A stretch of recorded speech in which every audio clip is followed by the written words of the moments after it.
Alors bonjour Vinciane, merci beaucoup de m'avoir accordé un peu de ton temps pour parler de la mindfulness.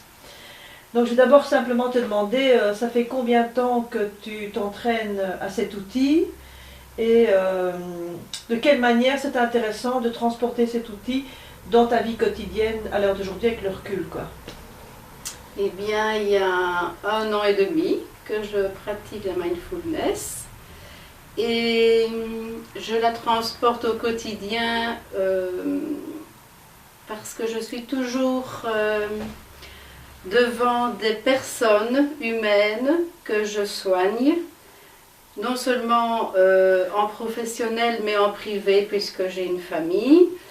Et que le mindfulness me permet de rester centrée sur moi-même, quoi qu'il arrive, de remettre aux patients ou à ma famille proche leurs problèmes pour qu'ils puissent les solutionner eux-mêmes.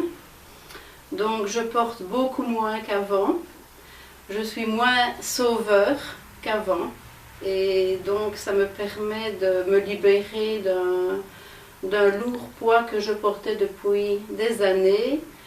C'est d'ailleurs la raison pour laquelle j'ai commencé le mindfulness, c'est que je me suis rendu compte que les patients me disaient que je leur manquais quand je ne venais pas.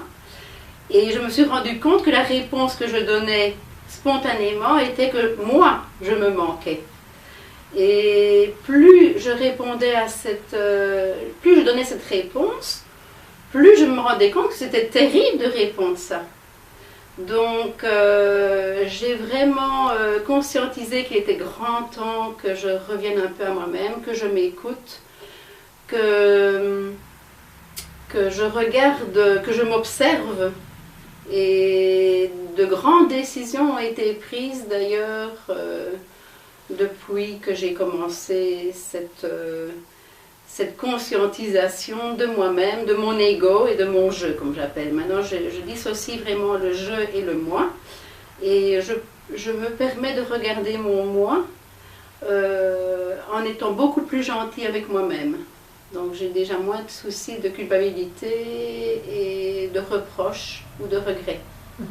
Donc on pourrait dire que l'instance critique est moins forte, moins présente dans ton mental.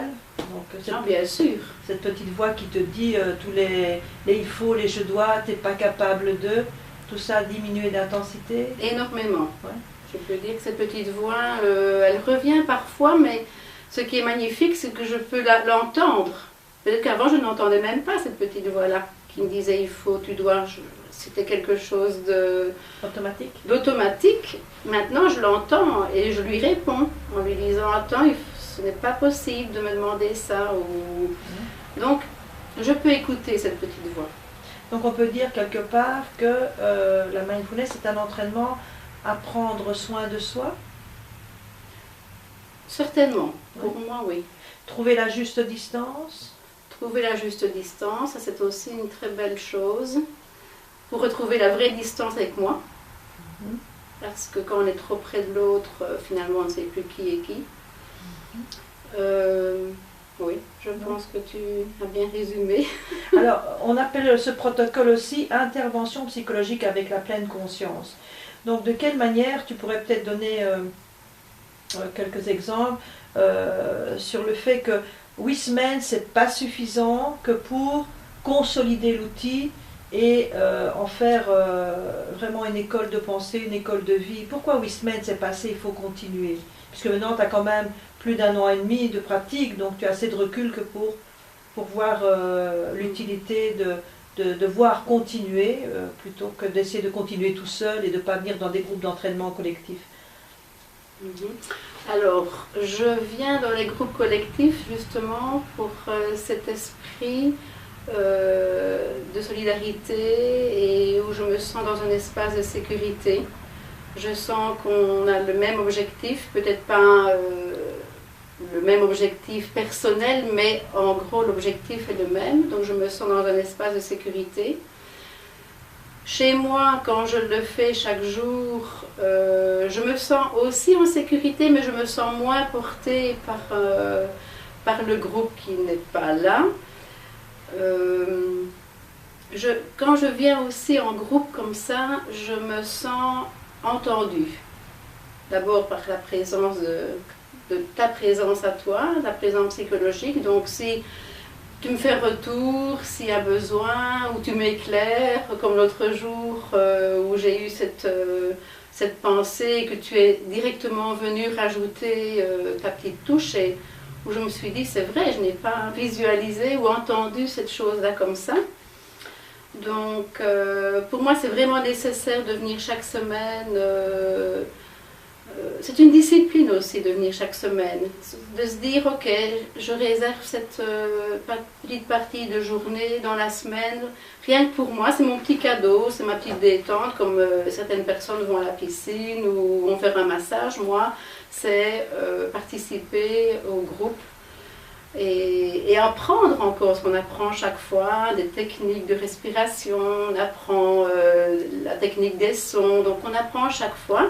Et comme je suis très curieuse et que j'aime beaucoup apprendre, je pense que pour moi c'est primordial de faire cette démarche de venir chaque semaine. Et je dirais que c'est devenu une habitude de vie. Ça veut dire que je ne peux même plus imaginer vivre sans la mindfulness. Parce que c'est devenu, bon, tout à l'heure, je courais entre deux patients. Mais je me suis dit, allez, conscientise que tu cours. Tes muscles qui tirent un petit peu là devant, tes bras qui se mettent en...